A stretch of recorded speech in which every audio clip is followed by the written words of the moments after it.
नमस्कार साथियों, welcome to नाम नॉलेज हब। कैसे हैं आप लोग? आशा करते हैं अच्छे होंगे और आप सभी की तैयारी शानदार तरीके से चल रही होगी। आज के इस वीडियो में हम लोग बिहार भूगोल का एक महत्वपूर्ण टॉपिक जिसकी चर्चा करने वाले हैं वो होने वाला है बिहार की मिट्टी।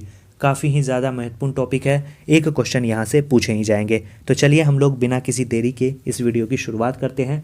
और इससे पहले के वीडियो को आपने नहीं देखा है तो चैनल के डिस्क्रिप्शन में लिंक दिया गया है सुपर फास्ट रिवीजन के नाम से, जाकर सभी वीडियो को आप देख लें। एक एक वीडियो आपके लिए काफ़ी ज़्यादा महत्वपूर्ण है। तो चलिए शुरू करते हैं। सबसे पहले हम लोग जानेंगे मिट्टी क्या है। मिट्टी की बात करें तो मिट्टी पृथ्वी के ऊपरी सतह पर मोटे, मध्यम, बारीक कार्बनिक तथा अकार्बनिक मिश्रण को हम लोग जो है मिट्टी के नाम से जानते हैं। और मिट्टी का जो अध्ययन है उसे हम लोग पेडालॉजी कहते हैं। याद रखना है, पेडालॉजी के अंतर्गत हम लोग मिट्टी के बारे में जानकारी प्राप्त करते हैं, यानी मिट्टी का अध्ययन करते हैं। पूछा जाता है कि विश्व मृदा दिवस कब मनाया जाता है, तो याद रखना है 5 दिसंबर को विश्व मृदा दिवस मनाया जाता है। और 2022 में विश्व मृदा दिवस का क्या थीम था, तो ये भी याद रखना है आपको, क्योंकि क्वेश्चन पूछा जा सकता है। तो याद रखना है मृदा जहां भोजन शुरू होता है, ये 2022 में विश्व मृदा दिवस का थीम था। 2021 की बात करें तो ये रहा आपका 2021 का। अब हम लोग बात करते हैं बिहार की मिट्टी को कितने भागों में बांटा गया है, क्योंकि बिहार से संबंधित तथ्य को हम लोग देख रहे हैं। तो बिहार की मिट्टी को मुख्यतः 3 भागों में बांटा गया है।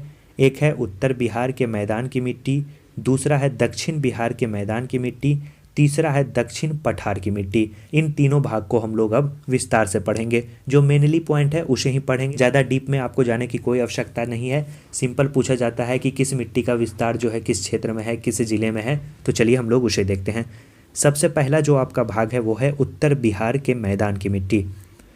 उत्तर बिहार के मैदान की मिट्टी की बात करें तो गंगा के उत्तरी मैदान में जलोढ़ मिट्टी की जो है बहुलता है, यानी सर्वाधिक मात्रा में पाई जाती है। इस क्षेत्र के जलोढ़ मैदान में मिल निर्माण के अवसादी पदार्थ पूर्व में कोसी तथा महानंदा, पश्चिम में गंडक तथा बूढ़ी गंडक, घाघरा तथा इसकी सहायक नदियों में निक्षेप के रूप में इसकी प्राप्ति होती है। यहाँ की मिट्टी में फेल्सपार, एगाइट, अबरख, लो अयस्क, कैल्साइट तथा डोलामाइट जैसे खनिज तत्व जो है प्रचुर मात्रा में देखने को मिलते हैं। इस क्षेत्र की मिट्टियों को निम्नलिखित उपवर्गों में विभाजित किया गया है, जिसमें सबसे पहला आता है आपका पर्वत पादीय मिट्टी। और बात करें पर्वत पादीय मिट्टी का जो आपको विस्तार है वो पश्चिमी चंपारण के उत्तर पश्चिमी भाग में पाया जाता है। पूछा जा सकता है कि पर्वत पादीय मिट्टी का जो विस्तार है वो किस क्षेत्र में है, तो याद रखना है पश्चिमी चंपारण के उत्तर पश्चिमी भाग में इसका विस्तार पाया जाता है। इस मिट्टी में कंकड़ पत्थर की अधिकता देखी जा सकती है। वन क्षेत्र अधिक होने के कारण यह भूरे रंग की अम्लीय मिट्टी है, जिसमें जीवाश्म पदार्थ की मात्रा सर्वाधिक होती है, यानी अधिक होती है। बात करें कि पर्याप्त आर्द्रता वाली इस मिट्टी में मध्यम श्रेणी की उर्वरता पाई जाती है। दूसरा जो उपवर्ग है वो है तराई मिट्टी। उत्तर में पर्वत पादीय मिट्टी के बाद तराई मिट्टी का विस्तार देखने को मिलता है। यह पश्चिम में चंपारण की पहाड़ियों से लेकर पूर्व में किशनगंज तक एक पतली परत, याद रखेंगे मोस्ट इंपॉर्टेंट है, 5 से 7 किलोमीटर में इस मिट्टी का विस्तार पाया जाता है तराई मिट्टी का। याद रखेंगे पश्चिमी चंपारण के क्षेत्र से किशनगंज के क्षेत्र तक आप लोग अगर आते हैं तो सबसे ऊपर एक पतली परत की जो मिट्टी पाई जाती है 5 से 7 किलोमीटर की, उसे हम लोग तराई मिट्टी के भी नाम से जानते हैं। पूछा जा सकता है, याद रखेंगे। इस क्षेत्र में उपलब्ध नवीन जलोढ़ मृदाएं विशेष रूप से जो है अम्लीय तथा हल्के गठन की होती है। यह मिट्टी जो है गन्ना, धान एवं पटसन की कृषि के लिए काफ़ी ही अनुकूल मानी जाती है। कौन सी मिट्टी? तराई मिट्टी। अगली जो मिट्टी है वो है बल सुंदरी या भांगर मिट्टी, जिसे हम लोग पुरानी जलोढ़ के भी नाम से इसे जान सकते हैं। तराई मिट्टी की जो पट्टी है उसके दक्षिण में भांगर मिट्टी का विस्तार पाया जाता है। इसका सर्वाधिक विस्तार पूर्णिया और सहरसा जिले और कोसी के क्षेत्र में है। इस मिट्टी का जो रंग है वो हल्का भूरा होता है। यह मिट्टी गन्ना की खेती के लिए उपयुक्त मानी जाती है। बिहार का अधिकांश गन्ना जो है इस मिट्टी में होता है। याद रखना है बल सुंदरी मिट्टी। गन्ना के अतिरिक्त धान, गेहूं, जूट एवं मकई की खेती भी इस मिट्टी में होती है। इस मिट्टी में सिंचाई की अधिक आवश्यकता पड़ती है। यह क्षारीय प्रकृति की होती है। इसकी उर्वरता निम्न श्रेणी की होती है। याद रखना, पूछा जा सकता है कि किस मिट्टी की उर्वरता जो है वो निम्न श्रेणी की होती है, तो याद रखना है वो मिट्टी है बल सुंदरी मिट्टी। आगे बढ़ते हैं साथियों। वीडियो अच्छा लग रहा है, कंटेंट अच्छा लग रहा है तो वीडियो को लाइक ज़रूर कर दीजिएगा। ऐसे ही शानदार वीडियो आपको इस चैनल पे देखने को मिलेंगे। अगला है खादर मिट्टी। खादर मिट्टी की बात करें तो इसे हम लोग नवीन जलोढ़ के भी नाम से जानते हैं। फ्लड वाले क्षेत्र में इस मिट्टी का ज़्यादा विकास होता है, ज़्यादा विस्तार होता है। बाढ़ द्वारा लाई गई मिट्टी के कारण इस मिट्टी में उर्वरता बढ़ती जाती है। यह मिट्टी गंगा की घाटी, गंडक, बूढ़ी गंडक की निचली घाटी, कोसी और महानंदा की घाटी में मिलती है। इसका जो रंग होता है वो हल्के भूरे रंग की होती है। इसमें कहीं बालू की मात्रा तो कहीं चीका की मात्रा अधिक देखी जा सकती है। कौन सी मिट्टी? खादर मिट्टी। अब हम लोग बात करते हैं दक्षिण बिहार की मिट्टी। दक्षिण बिहार में गंगा तथा छोटा नागपुर पठार के बीच स्थित जलोढ़ मिट्टी का निर्माण सोन, पुनपुन, फल्गु, क्यूल इत्यादि नदियों के द्वारा हुआ है। और इसमें जो हम लोग देखेंगे मेनली वो है टाल की मिट्टी। टाल की मिट्टी की बात करें तो इस मिट्टी का जो विस्तार है वो गंगा के दक्षिण तट पर 8 से 10 किलोमीटर चौड़ी पट्टी में फैला हुआ है। यह अत्यधिक उर्वरक तथा पांकील मिट्टी होती है। यहाँ रबी की अत्यंत श्रेष्ठ उपज प्राप्त की जा सकती है। कौन सी मिट्टी? टाल की मिट्टी। अगली जो मिट्टी है वो है पुरानी जलोढ़ या आपको केरल केवाल मिट्टी। याद रखना है, मोस्ट इंपॉर्टेंट है केरल केवाल मिट्टी। प्रीवियस ईयर में पूछा गया प्रश्न है। इस मिट्टी का जो विस्तार है वो गंगा के दक्षिणी भाग रोहतास से लेकर गया औरंगाबाद, पटना, नालंदा, जहानाबाद, मुंगेर तक इस मिट्टी का विस्तार है। केरल मिट्टियों में क्षारीय प्रकृति तो केवाल मिट्टियों में क्षारीय एवं अम्लीय दोनों गुण पाए जाते हैं। इसका जो रंग होता है वो हल्का भूरा, पीला तथा हल्का पीला हो सकता है।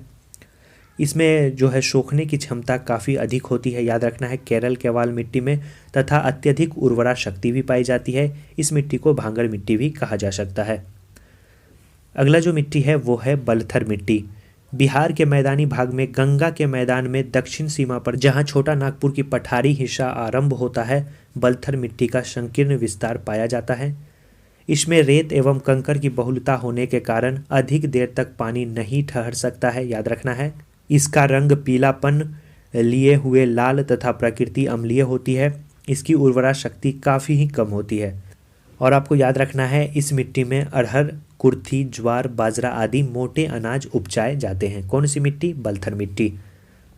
अगला जो मिट्टी है वो है कछारी या कगारी मिट्टी। दक्षिण बिहार की नदियां जैसे गंगा के दक्षिण तट, सोन, फल्गु तथा क्यूल नदी के किनारे एक संकीर्ण पट्टी में प्राकृतिक तटबंध पर पाई जाने वाली मिट्टी को हम लोग कगारी मिट्टी के नाम से जानते हैं। इसकी उर्वरा शक्ति काफ़ी कमज़ोर होती है। इस मिट्टी में मुख्यतः मकई, जौ, सरसों, मिर्च, अरहर तथा साग सब्जी उपजाए जाते हैं। कौन सी मिट्टी? कछारी या कगारी मिट्टी। अगला जो भाग है और अंतिम भाग है दक्षिण पठार की मिट्टी।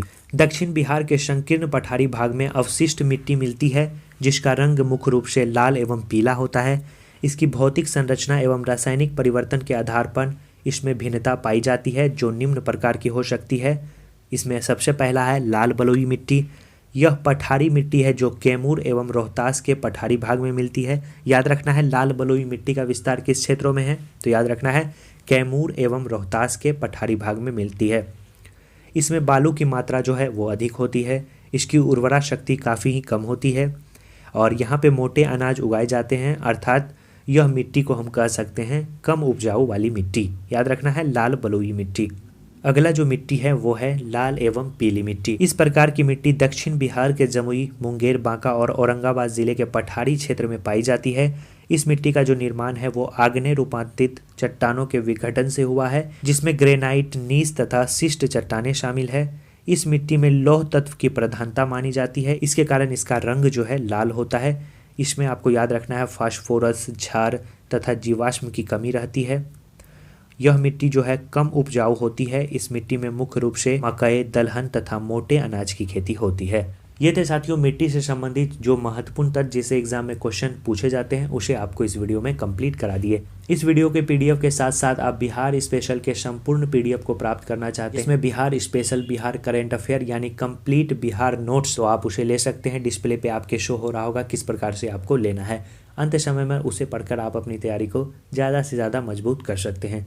चलिए साथियों मिलते हैं ऐसे ही शानदार वीडियो के साथ नेक्स्ट वीडियो में। वीडियो को लाइक कर दीजिए, चैनल को सब्सक्राइब कर दीजिए और दोस्तों और ग्रुप में ज़रूर इसे शेयर कर दीजिएगा। चलिए साथियों, धन्यवाद।